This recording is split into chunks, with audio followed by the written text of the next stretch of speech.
celui que nous allons entamer maintenant. Alors, il est axé sur le thème qui est l'apport de la digitalisation à la transparence des flux financiers de l'économie informelle et de l'économie souterraine, cas de la facture normalisée. Merci beaucoup, merci Madame Kayembe. Donc, nous allons demander la venue sur la plateforme de Monsieur Liévin Chiribagula, de Monsieur Laurent Yogo, Monsieur Simon Kimbembe et Monsieur Issa Ngoma Mavungu. Si vous pouvez rapidement monter, s'il vous plaît. Monsieur Liévin Chiribagula est conseiller fiscal au ministère des Finances de la RDC. Donc, une bouche autorisée pour nous parler de cette réforme qui amène à la digitalisation, donc de la facturation notamment. Nous avons Monsieur Simon Kimbembe, qui est directeur général de MM Partners, qui est aussi membre de l'ONEC, donc expert comptable. Monsieur Ngoma Mavungu, Issa, donc, voilà, Issa Ngoma Mavungu, qui est directeur des études statistiques et communication à la direction générale des impôts de la RDC, la DGI. Son expérience nous sera utile pour comprendre le troisième sujet. Voilà, Monsieur Liévin Chiribagula, c'est à vous. Merci beaucoup pour la parole et merci pour l'invitation que vous avez adressée à son Excellence, Monsieur le Ministre des Finances, mais qui ne pouvait pas rejoindre ce congrès parce qu'il est appelé à d'autres obligations. Alors, la thématique ici, c'est le rôle de la facture normalisée avec la question substantielle de savoir si cette facture normalisée peut permettre le captage des flux financiers de l'économie informelle et de l'économie souterraine. Alors, il y a trois intervenants. Je vais me limiter aux questions essentielles qui m'ont été proposées, à savoir, c'est quoi la facture normalisée? Quelles sont les caractéristiques de la facture normalisée? Les avantages et surtout le chronogramme de mise en œuvre. Il s'agit d'une réforme importante. Je crois que vous l'avez suivi avec l'intervenant qui est venu du Sénégal. Comment se passe aujourd'hui, comment fonctionne la TVA aujourd'hui? Comme vous le savez, l'Assujetti, qui est une entreprise, réalise ses opérations durant tout un mois, du 1er au 30. Et c'est seulement à la fin du mois qu'il souscrit une déclaration. C'est à ce moment-là qu'il communique à l'administration les informations qu'il veut bien lui communiquer. Et donc, pendant tout ce mois, l'administration n'a accès à aucune information sur ce qui a été réalisé. Ça laisse le champ à toutes sortes de manipulations, à toutes sortes de dissimulations. L'objectif de la numérisation, c'est de permettre à l'administration de collecter de manière permanente et instantanée les informations relatives à la TVA, les informations relatives aux opérations taxables réalisées par un assujetti. Et donc, comme le schéma vous l'indique, il s'agit de mettre en interconnexion les serveurs de l'assujetti aux serveurs de l'administration fiscale, de manière à ce que le système de facturation de l'entreprise, c'est-à-dire de l'assujetti, puisse communiquer toutes les informations en permanence aux serveurs de l'administration, c'est important, mais aussi et surtout que ces opérations soient certifiées par l'administration. Et donc, qu'est-ce qui va constituer la normalisation ou la facture normalisée? Je parle à des professionnels. Aujourd'hui, les entreprises, vos clients, émettent des factures. Ces factures qui sont obligatoires de par le droit commercial, mais des factures qui doivent contenir un certain nombre de mentions de par la législation sur la TVA. L'identification de l'assujetti, l'identification du client, les NIF, la marchandise, quantité, prix, la TVA, etc. La différence c'est que, si on se réfère au cadre juridique, la facture normalisée, c'est une facture, mais cette facture est éditée au moyen d'un dispositif électronique fiscal, homologué par l'administration sur base des spécifications décidées par l'administration. Et cette facture est dotée d'éléments de sécurité qui en font l'authenticité et qui garantissent l'intégrité des données de la facture. Tel que vous le voyez, la présentation indique deux modèles de dispositifs électroniques. C'est soit un dispositif électronique virtuel, c'est-à-dire un logiciel, soit un dispositif électronique physique, c'est-à-dire un appareil. Mais ces dispositifs sont homologués et la facture ne peut être édite, normalisée, que si elle est éditée par ce type d'appareil. L'entreprise peut avoir son propre dispositif. Il est électronique, d'accord, mais s'il n'est pas homologué par l'administration, on ne peut pas dire que c'est un dispositif électronique fiscal. L'homologation est un élément très important. Alors, si on peut me passer les slides suivants, les slides 13, pour qu'on comprenne la différence entre la facture traditionnelle et la facture normalisée. Au fait, le décret qui réglemente la facture normalisée indique 3 éléments de sécurité qui vont faire, au fait, la caractéristique même d'une facture normalisée. La technique, bon, ça va suivre, mais le texte indique que, en sus des mentions traditionnelles que vous connaissez, la facture normalisée est dotée de 3 éléments. C'est d'abord le code QR qui est émis par l'administration.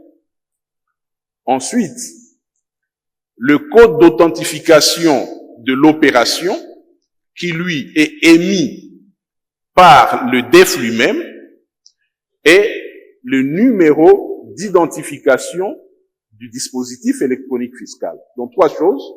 Les numéros d'identification du dispositif électronique fiscal. Deuxième chose, le code que ce dispositif attribue à l'opération.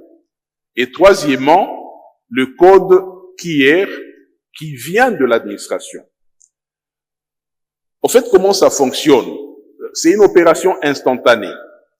Le dispositif de facturation de l'entreprise est mis en relation instantanée avec les serveurs de l'administration, de sorte que lorsque le projet de facture est préparé par l'opérateur, par l'assujetti, ce projet de facture est transmis au serveur de l'administration qui authentifie l'opération, lui attribue un code QR et instantanément, ce code QR revient dans les serveurs de l'entreprise pour éditer la facture.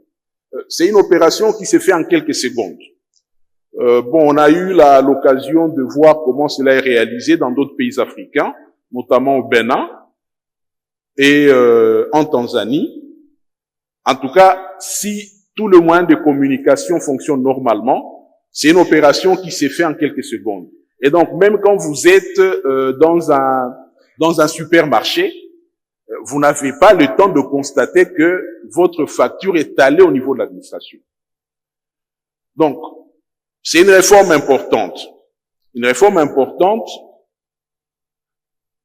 qui est en cours de mise en œuvre.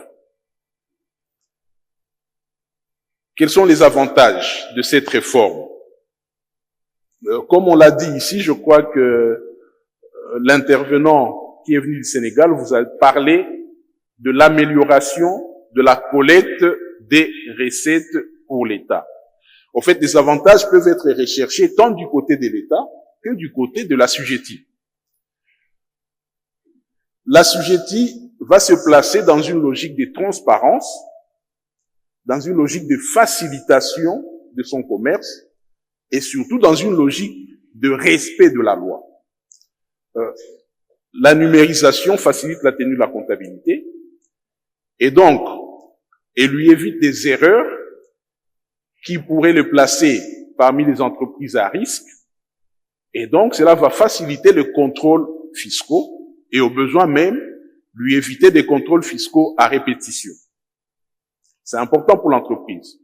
Mais du côté de l'administration, l'avantage, c'est que l'État est dans une logique d'amélioration de la mobilisation des recettes du fait de la transparence qui a été réalisée du côté de l'assujetti. Au fait, l'État va pouvoir retracer facilement les opérations réalisées par les entreprises. Comme vous le savez, dans l'état actuel des choses, même dans les entreprises formelles, plus de la moitié des opérations ne sont pas retracées. J'ai eu l'occasion de participer à plusieurs missions mixtes entre la DGI et la DGDA. Ce qu'on constate dans tout le commerce, c'est que plus ou moins 60% des marchandises sont d'origine inconnue. Vous comprenez qu'à partir de là, l'État est perdant, l'entreprise dissimule l'essentiel de ses activités. L'essentiel. Alors, dans le pays où le système fonctionne, la numérisation commence au stade de la production et au stade de l'importation. Les cas du Bénin que j'ai visités, ça commence auprès de l'autorité portuaire qui numérise toutes les opérations et qui les transmet au serveur de l'administration fiscale. Il y a interconnexion. Il devient alors difficile pour un importateur de vendre sa marchandise de manière dissimulée. Donc, c'est un système important sur lequel l'administration fiscale compte pour mobiliser davantage de ressources. Alors, dans l'état actuel des choses, si on devrait parler du champ d'application de la facture normalisée, dans l'état actuel des choses, le cadre juridique indique que la facture normalisée sera, dans une première phase, obligatoire dans les relations entre redevables de la TVA, dans les relations entre assujettis. Autrement dit, lorsqu'un assujetti livre un bien, preste un service ou exige un acompte d'un autre assujetti, il doit émettre une facture normalisée. Mais rassurez-vous, ce n'est qu'une première phase de la réforme. La phase suivante, c'est que la facture normalisée sera exigée dans toutes les opérations de l'assujetti vers n'importe quel client. N'importe quel client, y compris le consommateur ordinaire. Et dans cette deuxième phase, la facture normalisée sera assortie d'une tombola. De manière à ce que le consommateur soit incité à exiger l'émission d'une facture par l'assujetti. Ces factures pourront donner lieu à des opérations de tombola, à une distribution de gains pour pousser l'assujetti à émettre la facture. Ça nous permettra d'éviter la fraude. Et c'est ça la question essentielle. Est-ce que la facture normalisée va contribuer à lutter contre la fraude? Je ne vais pas ici me perdre dans les questions conceptuelles sur l'économie informelle, les activités souterraines. Ce qui est sûr actuellement, c'est que même auprès des assujettis régulièrement identifiés, comme je vous l'ai dit, il y a plusieurs opérations dissimulées. Mais si la numérisation réussit, effectivement, il deviendra difficile de dissimuler ce qui autrefois était caché. Donc, il y aura tout un avantage pour l'administration fiscale. Alors, dernier élément, le chronogramme de mise en œuvre. effectivement, quand on lance une réforme, il y a un chronogramme. Initialement, il était prévu un chronogramme étalé sur l'année 2023 qui devait permettre, dans un premier temps, de placer les DEF, les dispositifs électroniques fiscaux dématérialisés, auprès des grandes entreprises. Et dans un deuxième temps, de placer des dispositifs physiques, donc les appareils, auprès des petites entreprises. En réalité, ces chronogrammes qui étaient très optimistes n'a pas tenu compte des contraintes liées à l'environnement politique qui est le nôtre, marqué par les élections, marqué par une mise en œuvre du gouvernement un peu tardive. Et donc, le ministre des Finances est actuellement occupé à actualiser ces chronogrammes et il a prévu que, tant du côté des petites entreprises que du côté des grandes entreprises, l'opération soit lancée en même temps et assortie d'une facilitation de l'acquisition des appareils. C'est-à-dire que c'est l'administration fiscale elle-même qui va acquérir le dispositif et les attribuer au premier échantillon d'entreprises qui seront amenées à utiliser la facture normalisée. Bref, on compte énormément là-dessus et nous pensons qu'il y aura des formations avec l'ONEC qui seront plus approfondies pour qu'on puisse rentrer dans les détails. Merci beaucoup. Merci beaucoup.